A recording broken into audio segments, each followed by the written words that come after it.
걱정거리의 90% 이상은 쓸데없는 걱정이라고 합니다. 그런데 왜 이 사실을 알고도 여전히 머릿속 불쾌한 목소리는 매일매일 우리 자신을 괴롭히고 있을까요? 걱정을 유발하는 내면의 목소리는 과연 어디서 왔을까요?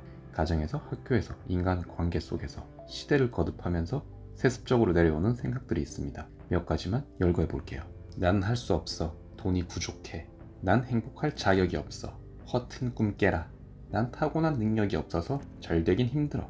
이런 부정적 생각들은 걱정거리를 끊임없이 만들어냅니다. 우리는 살면서 잘못된 생각과 믿음을 받아들였고 그 잘못된 생각과 믿음이 우리를 구속하고 있다. 나의 걱정이 생긴 원인들이 애당초 잘못된 원인들인 것이죠. 하지만 계속해서 나에게 영향력을 미치는데요. 일평생 나라는 사람을 정의하는데 잘못된 믿음을 강하게 심어줍니다. 내면의 목소리는 마음의 상태를 나타냅니다. 마음이 편하다, 마음이 불편하다. 결국 마음을 우리 자신과 동일하게 여기게 되는데요. 마음이 즉 나라는 믿음이 뿌리 깊게 형성되어 있습니다. 마음은 끝없이 생각을 늘어놓는데 그중 대부분은 나는이라는 단어를 포함하고 있다. 마음이 곧 나 자신인 것처럼 늘어놓는다. 마음이 나 자신이라면 때로는 날아갈 듯이 기분이 좋을 때가 있고 때로는 비참하고 부끄러운 기분에 압도당할 때도 있습니다. 양극단의 감정이 때로는 우리 마음속에서 격렬하게 움직입니다. 마음을 곧 나 자신으로 바라보면 나는 어떤 사람인지 혼란스럽지 않은가요? 하루에도 수차례 오가는 갈대 같은 마음의 분열 속에서 나는 누구일까요? 모든 문제는 마음의 생각이 만들어낸 또 다른 이야기일 뿐이다. 마음은 이미 일어난 일에 대해 이야기하고 이를 문제로 만들며 삶을 해석한다. 인류는 마음 때문에 너무 긴 시간, 너무 큰 고통을 받아왔다. 이제 더 이상 마음이 우리 삶을 휘두르지 못하도록 제자리로 돌려보내야 할 때이다. 당신과 마음은 동일 인물이 아닙니다. 그저 마음은 흘러가는 감정일 뿐입니다. 마음에 집착하지 마세요. 그저 흘러가게 내버려 두세요. 마음속에서 흘러가는 수많은 감정들, 그것들에 대해서 나와 분리하세요. 그러한 생각들이 내 마음속에서 지금 지나가고 있구나 알아차리는 것입니다. 바로 이 알아차림이 우리 자신의 진정한 모습입니다. 당신은 몸이 아니다. 마음이나 생각과 감정, 기억과 감각의 집합체도 아니다. 당신은 당신의 몸과 마음을, 생각과 감정, 기억과 감각을 알아차리는 주체이다. 당신이 곧 알아차립니다. 혹시 걱정과 근심이 가득하신가요? 그런 감정에 압도당할 때마다 한 발짝 뒤로 물러서세요. 그리곤 지금 나는 이러한 감정을 느끼고 있구나. 하지만 이것은 나의 마음의 소리일 뿐 나 자신의 진짜 모습이 아니야 라고 알아차리는 순간 걱정과 근심의 정도가 서서히 사라짐을 느끼실 수 있을 것입니다. 당신은 고통을 받는 대상이 아니라 그 고통을 알아차리는 주체이다. 고통받는 대상이라는 생각은 당신이 자신에 대해 가지고 있는 믿음일 뿐이지 당신의 진정한 모습이 아니다.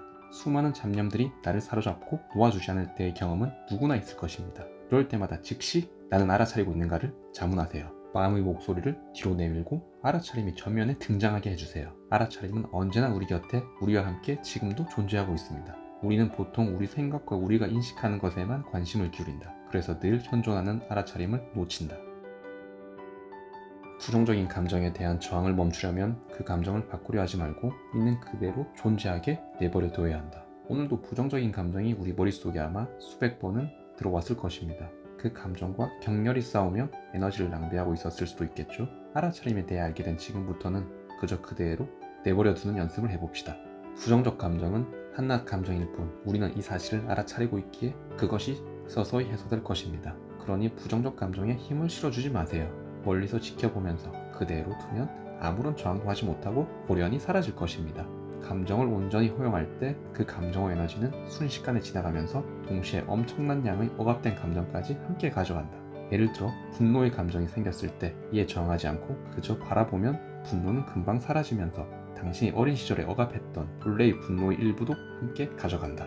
부정적인 느낌의 감정이 엄습해 올 때 그것이 무엇인지 분석할 필요도 없습니다. 긍정적 감정이 아니라는 사실만 인식하는 것에서 끝내면 됩니다. 마음을 편하게 하고 조급해하거나 위축되거나 긴장할 필요도 없습니다. 대응도 반응도 하지 않는다면 더 이상 우리를 괴롭힐 힘을 발휘하지 못할 것입니다. 감정을 두려워하지 말라. 생겨났다가 사라지게 내버려둬라. 놓아버릴 수 있는 것을 전부 놓아버릴 때 남는 것이 바로 우리가 무엇보다 바라던 것이다. 우리는 지금 자유와 행복을 누릴 수 있다. 열심히 노력해 행복할 자격을 얻거나 어떻게든 준비를 마치고 먼 미래의 어느 날 행복이 도달하길 기다릴 필요가 없다. 우리는 바로 지금 기쁨과 즐거움을 누릴 이유가 있다. 알아차림은 언제나 우리 곁에 현존합니다. 외부에서 행복을 찾으려고 너무 노력하지 마세요. 행복은 우리의 본성입니다. 알아차림으로 마음이 아닌 더 상위 좌인 나 자신을 발견했습니다. 간단히 말하자면 행복은 진정한 자아로 존재합니다. 당신이 대부분 시간 동안 당신이라고 착각하고 있는 한계 많은 자아가 아니라 언제나 당신 자체였고 또 자체인 무한한 자아이다. 너무 가까이에 있어서 외면해왔던 행복을 마음껏 누립시다. 하루에 몇 번씩 알아차림에 주목한다면 문제없습니다. 나를 불행하게 해왔던 내면의 속삭임들을 뒤로 물리칩시다. 속삭임이 파생한 수많은 잘못된 해석들 또한 던져버립시다. 강물은 언제나 흘러가듯이 한계, 고정관념, 부정편향, 집단의 잘못된 목소리를 그냥 흘려보내세요. 진짜 기적은 괴로움이 완전히 사라지는 것이 아니라 그 빈 공간에 차오르는 풍요로움이다. 알아차림을 통한 행복을 느낀다면 삶 속에서 짊어진 수많은 문제는 저절로 해결됨을 경험하게 됩니다. 내가 행복한 상태에서는 돈 문제, 인간관계, 건강과 같은 난제들이 훨씬 수월하게 해결됨을 느껴보신 적 있나요? 행복이 수많은 긍정의 기운이 끌어당기는 놀라운 기적은 지금도 펼쳐지고 있습니다. 더 행복할수록 삶은 더 수월해진다. 더 불행할수록 모든 일에 더 큰 노력이 필요할 것이다.